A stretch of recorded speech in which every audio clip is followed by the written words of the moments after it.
kabajamtoota daawwattoota keenya kan daawwachaa jirtan Oromiyaa Broadcasting Network sagalee ummataati. Tuutni OBN giddugaleessa biyyattii magaalaa Finfinneerraa kiiloomeetira 325 gara kaaba bahaa Itoophiyaatti naannoo Amaaraatti godina addaa saba Oromoo magaalaa Kamisee keessatti argamna.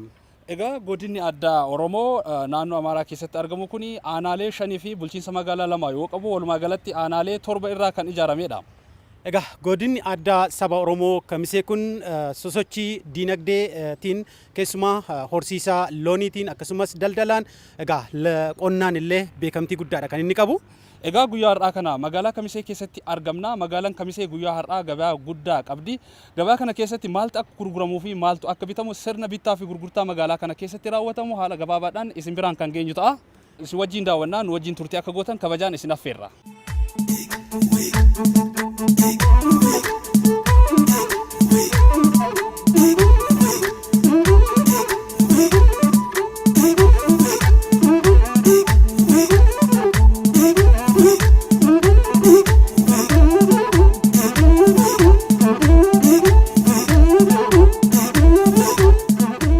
Daawwattoota keenya guyyaan isaa Kamisa, gabaan isaa immoo Kamiseedha.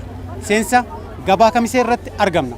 Egaa gabaa kana keessatti wantoota garaa garaatu gurgurama. Keessumaayyuu immoo faaya adda addaa haala uffannaa qeerroo fi qarree uummata Oromoo Walloo magaalaa kana keessatti argannu daawwattoota keenya biraan ni geenya. Yeroo seensa irratti argamnu kanattiyyuu gara gabaatti toon seeniin dura foolii urgaa tokkottiyyuu kottu si jedhee itti fagoorraa funyaan namaa rurrukuta. Kunis keessaa tokko baala kanadha. Baalli kun immoo gammoojjii Oromoo Walloo kana keessaa ol baya. Maqaan isaa Hadasii jedhama. Hadasii jedhama. Urgeeffama goggogeetu tumamee akka hixaanatti egaa mana keessatti Oromoon nu urgeeffata. Kana qofa osoo hin taane immoo qabeenyi kun as keessaa baa hanga biyya alattis akka inni eksport ta'u odeeffannee jira. Ogeessi keenya Tolosaa Lammeessaa sigaa duuka keenya bu'eetiyyuu wanna kana daawwattoota keenyatti kan agarsiisu ta'a. Nuti immoo mee gara sitti imalle. Jannatee gannatii bareedduu Wallooyee dammaqii. Adees maaliif fayyada? mataa dibatama. Mataa dhawattee mataa haarawaa dhawattee hin dibatama. Kana achumaa garaattee malammaltee dakkaraarraa gacharra gooti. In arsama. Bunaa dhugna walitti arsaan suffanne. Kanarraa hin jiru kan masaa. Eessatti argamu? Dawwee. Gammoojjii keessa moo? Dawwee gammoojjii dhufa. Makiinaadhaan fe'atamee dhufa asi bitama. Asuma qofatti argama biyya biraatti? Asumaan bitama. Asiyya bitamee kombolshaa fi deeseessin gurgurama, harbulissin gurgurama, bakka fedhamee gurgurama gabaa bakka jiru.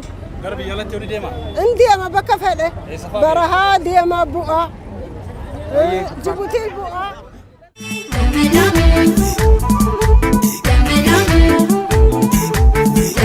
Birrii shaggee birrii bisii. Imaalan godhaa jaalala naa dhiisii. Jedhagaa Oromoo Walloo yoo waa'ee birrii bisii haasa'uu barbaadu. Gabaa Kamisee keessaa bakki kun birrii bisii jedhamuudhaan beekama gaa. Asitti warri wal kaadhimmatan birrii bisii asitti bitaniitu waliif kennu.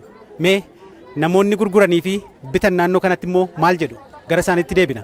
Bakki kun iddoo birribisitti bitanii gurguran jechuudha. Birribisiin kun maalime? Birribisiin kun waa'ee aadaadhaa dargaggoo fi shamarran haala gaafa jalqaba ittiin wal baran yookaan ittiin wal jaalatan ittiin wal kaadhiman jechuudha. Akkamitti bituu mee? Shamarran dura dhufaniiti kana laallataniiti amma isa jaalatan isaa sun duukaa dhufanii waan isaan jaalatan irratti birra baasan wal duukaa deemanii jechuudha. Haala saniin gabayaa san isaan waan jaalatan bitatanii wal faana wal duukaa deeman jecha walitti simma kamasilaayi. Waanuma tokko bitatu moo waan garagaraa taasisu? Waan garagaraa bitatan kana kan qalabatti jedhamu halkoo walakkaatti kan godhatan. Halkoo lama bitanii halkoo walakkaatti hamartii jedhanii qalabatti akkasitti halkoo walakkaa irratti godhatan.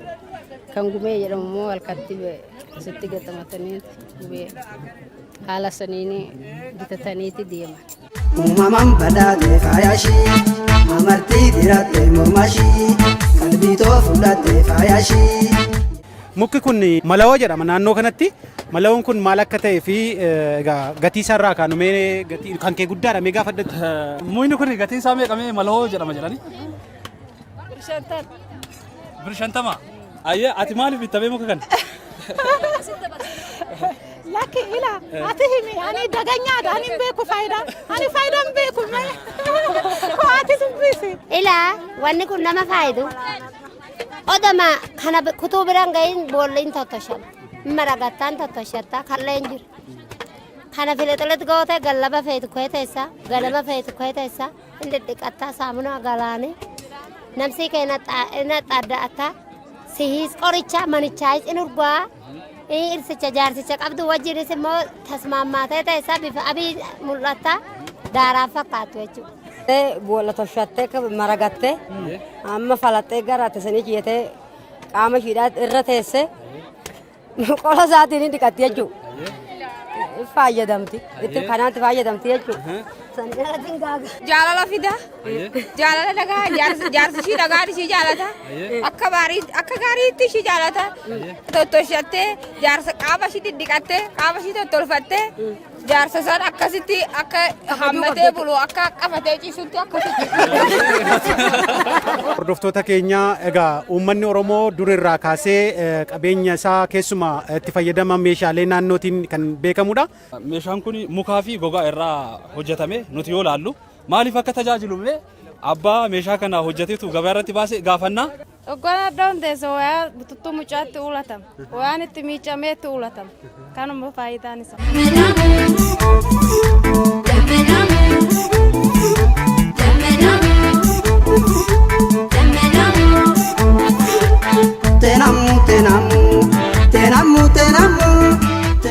Egaan daawwattoota keenya gabaa kamisee keessa naanna'uudhaan wantoota bittaa fi gurgurtaa gabaa kana keessa jiran isin daawwachiisaa dhufne amma bakka loon yookaan immoo horii itti gurguran geenyeeti kan nuti jirru.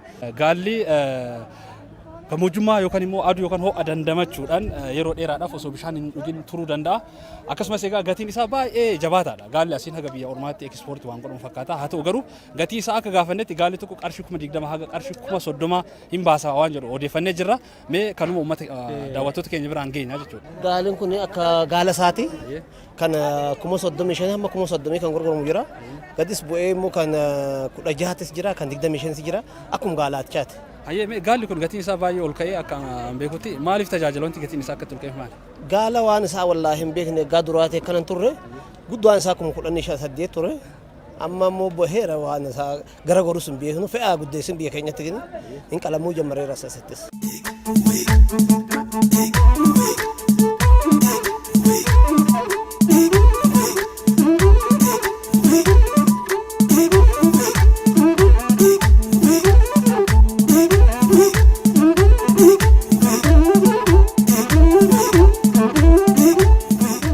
Kabajamtoota daawwattoota keenya magaalaa Kamisee keessa sosochii jiru akkasittiin isin daawwachiisneeti kan nuti jirru.